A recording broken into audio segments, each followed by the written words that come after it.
Olá pessoal, tudo bem? Dando sequência, agora com a aula 2, vocês apreciaram e conseguiram assistir totalmente a aula 1? Que bom. Bom, nós vamos falar agora sobre os princípios da atividade de inteligência no Poder Judiciário, tá ok? Vamos lá. Para entender os princípios, é interessante nós definirmos os ramos da atividade de inteligência, onde eu tenho a inteligência, que é a produção do conhecimento. Vocês lembram lá da aula 1?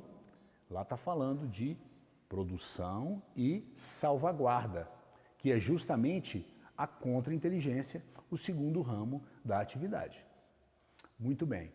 Agora, para que essa atividade possa funcionar de forma efetiva, dinâmica e consiga gerar qualidade nesse serviço, nós precisamos seguir alguns princípios. Tá? E esses princípios são os que vão nortear a atividade de inteligência no seu tribunal. Lá no seu tribunal, já é feito um trabalho de produção de conhecimento? É feito um trabalho que acessore o processo decisório dos nossos gestores, do presidente do tribunal? Vai a reflexão. Vamos lá. Princípios da atividade de inteligência. O primeiro princípio, um dos mais importantes, objetividade. Consiste em planejar e executar as ações com foco no objetivo específico do conhecimento a ser produzido e com a maior precisão possível, mediante uma linguagem clara e simples. Pessoal, existe uma especificidade nos documentos de inteligência.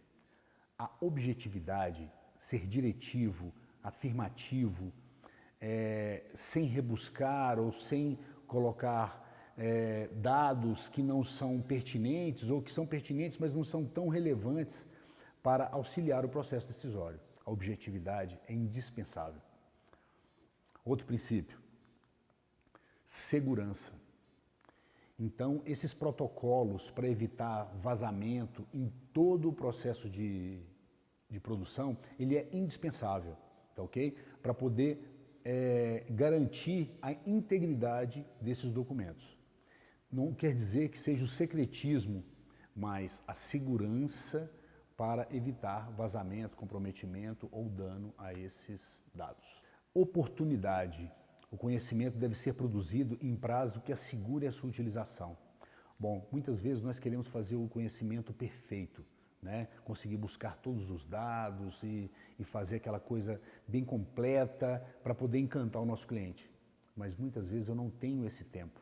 Então eu tenho que cumprir esse princípio da oportunidade, porque não adianta eu produzir um conhecimento próximo da verdade, sendo que o tempo de decisão já foi perdido. Dando continuidade, o controle. Bom, a produção do conhecimento deve obedecer a um planejamento que permita adequado controle de cada uma das etapas. Bom, normalmente o gestor da unidade de inteligência ou do serviço de inteligência é que faz isso aí, né? Ele define as tarefas, né?